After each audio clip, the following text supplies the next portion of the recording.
Tragically, nearly 35% of Texans experience domestic violence from an intimate partner or parent.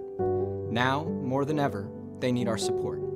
Genesis provides safety, shelter, and support for women who have experienced domestic violence in the Dallas area.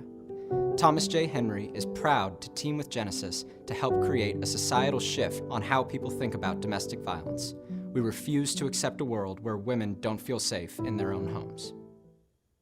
Dave Campbell's Texas Football, the leading publication for all things football in the state of Texas, and the TaxAct Texas Bowl are proud to recognize the Mr. Texas Football Player of the Week award to the most deserving high schooler in the state of Texas. Each week, the Dave Campbell's Texas Football staff nominates 10 candidates for that week's award based on the previous week's on-field performance. We then leave it to you to vote at texasfootball.com. Voting closes each Friday at noon, with the winner being announced shortly thereafter.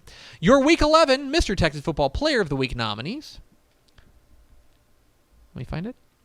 Godly wide receiver Drew Coleman had 7 catches, 168 yards, and 5 touchdowns receiving. Pretty good. Conroe wide receiver Louis Williams III had 7 catches, 224 yards, and 3 touchdowns receiving.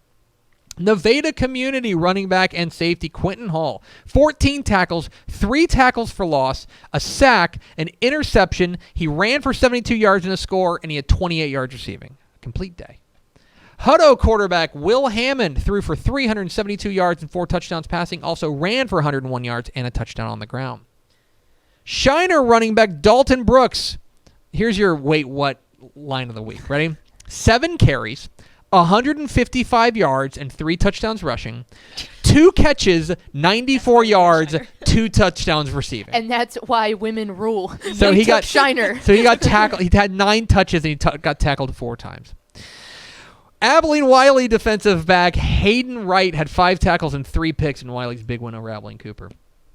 Terrell running back Chase Bingman, 118 yards and a touchdown rushing, 38 yards and a touchdown receiving, 47 yards and a touchdown passing. He did it. He did the triumvirate. Brownsville Hannah running back Chris Perez ran for 369 yards and 4 touchdowns on the ground. Houston Fur quarterback Cameron Hurd threw for 128 yards and a touchdown passing. He also carried the ball 12 times for 193 yards and 6 touchdowns on the ground. And finally, El Paso Riverside quarterback Ian Monchin went 14 of 17 for 402 yards and 7 touchdowns passing. So those are your Week 11 Mr. Texas Football Player of the Week nominees. Vote early, vote often, vote now at texasfootball.com. Back here on the Dave Campbell's Texas Football Today, Texas High School Football Playoff Prediction Show. Hero of the Week. Hero of the Week. Hit the sounder.